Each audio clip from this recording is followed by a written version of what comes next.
Hi, Cherry. I have something to tell you about yesterday. Do you have time to talk right now? Thank you for having us yesterday. Sure, I have time. What's the matter? Is something wrong? I was a bit shocked yesterday. You can't even cut fish properly. Uh-huh? You're right. I'm not that good at cutting fish. Also, you didn't know the names of all the dishes. To be honest, I was really shocked. I think one of the reasons why I don't know the names of those dishes might be because I was born and raised in a different state. You're right, it was the first time I heard of those dishes. Thank you for teaching me. I appreciate it. I know, right? But, you know what? This is a problem. Uh-huh? With that level of knowledge, I don't think you're suited to be my son's wife. I don't think you're suited to be his wife. You're not good at cooking. That's a huge problem. Yes, you're right. I will make an effort to be better at cooking. I'm not talking about being laid back and taking it easy. With this, I don't approve of you as my daughter-in-law. But That's why I thought of an idea. During the weekends, you should come to our house and learn how to cook. what? During the weekends? That's right. You should come every week without fail, because I will teach you how to cook. If you attend a cooking class, it will cost a lot of money. You should be thankful to me, because I'm offering to teach you. Thank you, but to be honest, I don't think it's possible to go every single week. What are you saying? I'm making time for you, and you're declining my offer? But realistically speaking, since my husband and I are both working, and we come home late in the evenings on weekdays, I have to clean the house and do other housework on the weekends. That's why I can't make time for that every single week. That's not the problem. What you can contribute is just to make time for the cooking lesson, right? I mean, there are times when my husband cooks for dinner, so since that's the case, I think it would be better to have my husband take the lesson with me. Huh? You're making Jim cook? Yes, he cooks sometimes, because there's days when I'm busier at work than him. So Jim cooks dinner for us during those busy days. Even though it's not right to ask Jim to make time for the cooking class during the weekends, right? He's exhausted from his work during the weekends. I'm in the same situation as Jim, too. If you really want to teach me how to cook no matter what, I will schedule my time so I can go on days when Jim can go, too. How selfish. Who do you think your husband is? Jim is the breadwinner of the family. You should sympathize with him at least a little. Even if you say that, I earn more than him, so... What? There's no way you're earning more than him. It's rare for the wife to earn more than the husband. It might just be because the company I work for pays well, but I earn more than Jim, and I might not have told you yet about this, but I'm the one who's been sending you the allowance needed for your daily expenses. Is that so? I didn't know that.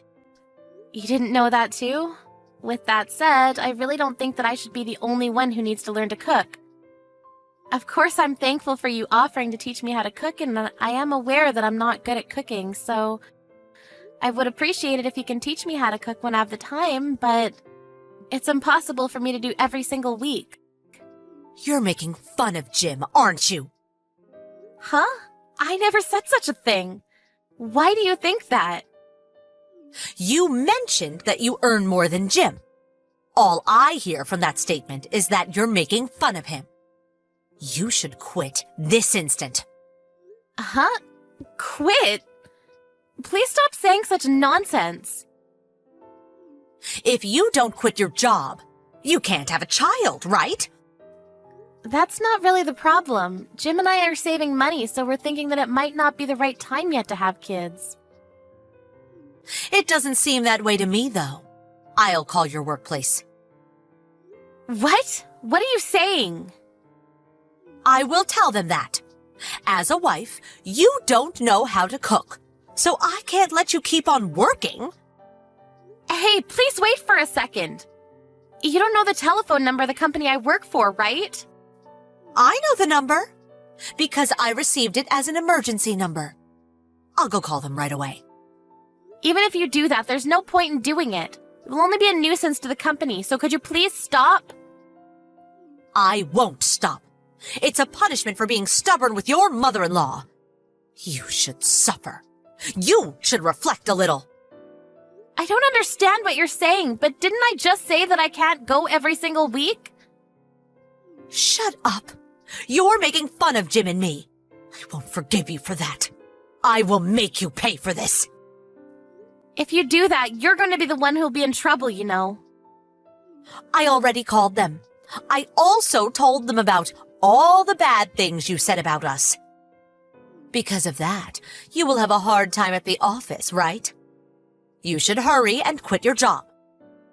You're right, my colleague was the one who talked to you on the phone. I apologized to her for the inconvenience, even though she was busy. You made me apologize for something I didn't do. Huh? It seems like she completely thinks that my mother-in-law is crazy. Why am I the one who is crazy? No one in their right mind would call the workplace of their daughter-in-law to ask them if the company is going to fire her, you know. I'll be finishing work now because I can't concentrate on my work if you keep on doing this to me. You should just quit your job. You can't even make a child. If you can't make a child in 3 years, I will ask you to leave. Huh? Then why are you still here? What do you mean? I heard from my father-in-law that it took you 5 years before you gave birth to Jim. How did you know that? Despite that, you tell me to have a child in 3 years? Don't you think you're in the wrong? As for today's conversation, I'll ask Jim to tell his father. Also, if you keep on treating me like this, I think I'll have no choice but to stop visiting your house. Why? I need to teach you how to cook, so you should come, or else. I was planning to go, but I never thought you would call my company and make a fuss. Also, I contacted Jim earlier. He said he'll go learn how to cook with me when he can make time, you know. Is that so? Jim will come too? Yes. He said that your cooking is always delicious, so he said that he wants to learn your cooking techniques if he can, but never has he ever thought that this is your true colors. It's just a misunderstanding, isn't it? Whatever. Just come here and bring Jim with you. I'll teach you how to cook. No thanks, we're fine now. Jim and I decided to distance ourselves from you. Why? What do you mean, distance yourselves from me? You told me to leave if I can't make a child within 3 years, right? It's almost 3 years since Jim and I have been together, so I'm thinking of staying away from you. Of course you can't do that. What is Jim saying? Jim is also furious right now. He said it was unbelievable that you even called my office just to say that. I was wrong for doing that, but I just wanted to see the face of my grandchild, and I thought that stress from work might be bad for your health. Isn't your husband tired of you because you take such forceful actions? My husband? There's no way he would say such a thing. Because he's always silent and doesn't complain. Just like how you're treating me right now, all your words and actions that hurt me. My father-in-law was the one who kept on apologizing on your behalf. I didn't know that. He did that for me?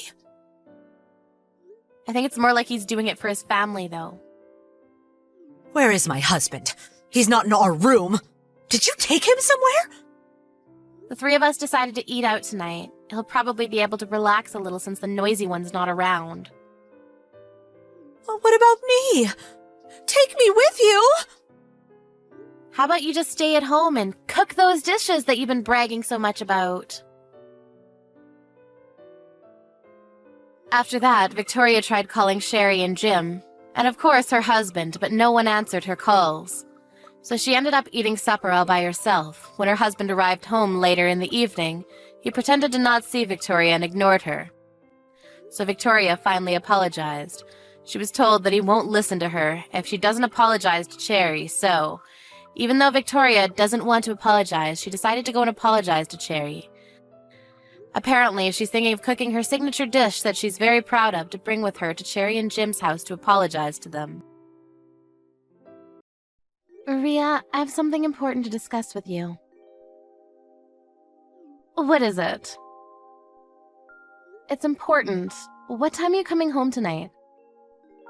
I'm out now, so I don't think I'll be home until very late. Can we speak tomorrow? Where are you and what are you doing? I'd like you to come home as soon as possible so that we can talk. It's really important that we talk tonight. But I told you I'm out. Can't this wait? Or better yet, can you speak to Kevin about it? By the way, are you at the house right now? I am. I'll be waiting for you at my parents' house. I want you to come home as soon as possible. Where's Kevin today? He's still at work and hasn't come home yet. Where are you now? Do I have to tell you that? I don't think that's something that I need to share with you. Where you go is not my business, but if it's not that important, I'd like you to prioritize family today. I'd like you to come home right away. What's going on? If it's so urgent, can't you just tell me now? Fine, I'll ask you over chat. What did you do with my father's bank book? Huh? What bank book are you talking about? You know what I'm talking about, right? The fact that you're lying about it means that you're guilty. I was shocked to find out what you did, and used all of his money without asking for permission. I have no idea what you're talking about. You're being ludicrous. Can you ask Kevin about it? Don't involve Kevin. We know that you did it on your own. If you're not going to confess, we could just report it to the police. Is that a threat? Why are you making such a big deal about a lost bank book? Your father has gone senile and he probably lost his bank book. I'm sure of it. I'm sure he's not even looking for it. My father is not senile, and he also suspects that you took his bank book from him. You don't know that he's senile because you don't live with him. He's very forgetful these days. The issue is not whether my father is forgetful or not. We found the missing bank book in your room. What? Well, if you found it, what's the problem? The room also belongs to Kevin. I'm not the only one that uses that room. How could you go into our room without permission? That's an invasion of privacy. You're the one committing a crime here, not me. You don't seem to get it. My father called me to say that his bank book was missing, and then I spoke to Kevin about it. So you already spoke to Kevin then? If you already got in touch with him, why get in touch with me too? Kevin gave me permission to go into your room. Well, I certainly didn't give you permission to go through my stuff. And I found the missing bank book in one of the drawers. You took the bank book that had the most money in it, and I saw that you had taken all the money out. What did you do with the money? Why are you asking me? I don't know. I'm sure that your father used the money for something and forgot about it. Either way, this has nothing to do with me. I see. If that's how you're going to play it. My father is clearly in distress because of what you did to him. You used up all the money that he had saved for his post-retirement. How many times do I have to tell you? It wasn't me! Don't blame me. You don't have any proof. You need to calm down. I think you're the one that needs to calm down.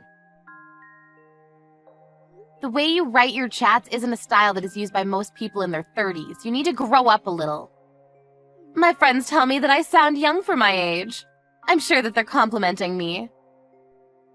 I don't think they're complimenting you. You committed a crime. Even if you're married to my brother, it's a crime if you take a family member's money without their consent. Why do you think I did it? It wasn't me. Who else could it be? This is serious. You committed a crime. I went to the bank with my father. They told us that a woman had come into the bank several times with my father's bank seal and taken out money from the account. They showed me that person's signature, and it was your name on the papers. Oh, so you know then. I didn't think the bank would show the signed papers to anyone. Don't they know what client confidentiality means? Well, the account belongs to my father, so I think he has every right to know who took money from his account. What did you use the money for? Why do I need to tell you that? Your father lives on his own, and it's not like he needed the money for anything. He doesn't have to provide for your mother anymore, and Kevin pays some money to your father as rent, so he won't miss any of the money that I spent. It's not like he can take the money with him when he dies. I was just helping him to make good use of his money. You're not making any sense to me. What I mean is there's no point in having all this money if you're not going to use it. Your father should be thanking me for using his money. I really don't understand your logic. It makes no sense to me. You committed a serious crime and I'm going to report it to the police. But this is a family matter. Why do you need to bring the police into this? I live under the same roof as your father, so his things are mine and my things are his. It's okay to share because we're family. The police won't take this seriously. Considering the amount that you stole, this is a big deal. I think that it makes sense to involve the police because my father never agreed to give you his money. I've already spoken to Kevin about this. Well, I'm sure that Kevin can pay back your father from his salary. It's not a big deal. I don't work, so I can't pay back the money even if I wanted to. Is this a joke to you? Do you think that this is funny? Like I said earlier, I only spent the money because your father had no use for it. I did him a favor. I'm sure that if your father understands where I'm coming from, he'd want to thank me. So you have no remorse for what you did.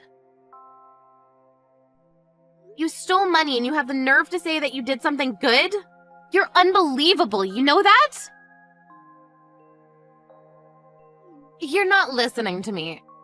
I've been listening, but you're not making any sense. And my father tells me that you're always out and never at the house.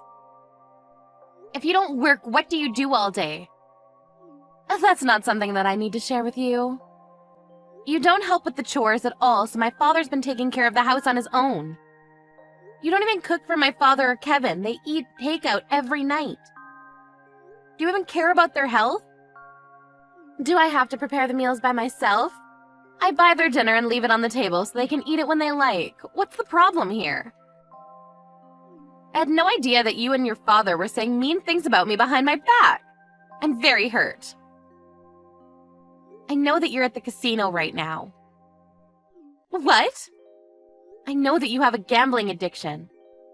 Kevin told me about it, and he also told me that you promised that you'd stop gambling when you guys got engaged. Kevin believes that you've been keeping your promise to him, but if he knew that you were at the casino right now, what would he think of you? What casino are you at? Fine, I won't deny it. I'm at the casino. I didn't win any money today, so I'm taking a break and chatting with you. You're delusional. Kevin is also crazy for falling in love with you. You were his first serious girlfriend, so he didn't know any better. Kevin loves me for who I am. Kevin has agreed to take this matter to the police. I'm sure that Kevin will talk to you after he gets off work, but he wants to divorce you. So you should be prepared for that. Huh? A divorce? Kevin would never leave me. He loves me too much. I don't think that Kevin feels the same way. What? Kevin did love you very much, but when he found out that you stole his father's money, he was shocked to see the least. And if he finds out that you're still gambling, basically he married a liar. So you used our father's hard-earned money on gambling. It's unforgivable. Look, I haven't spoken to Kevin yet, and you're putting words in his mouth. I'm going to clear the air with Kevin when I see him later. You can say what you want, but I won't believe a word that comes out of your mouth. Right back at you. Yeah, whatever. You can make up all the excuses that you want, but I won't believe a word that you say to me. The only thing I ask is that you return the money that you stole and that you move out of the house. I never want to see your face again. I live there. You can't kick me out of my own house. We can't let you back into the house. You might steal something. I'm going to stay with my father and Kevin tonight, so if you want to try to come home, I won't let you in. Why don't you sleep outside, you ungrateful bitch?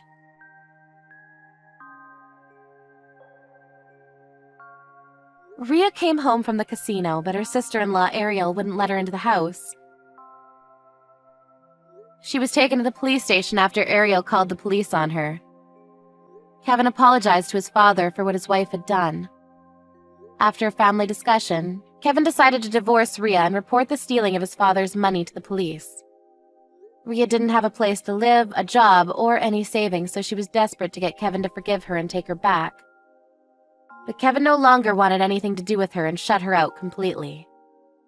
It seems that a difficult future lies ahead for Rhea.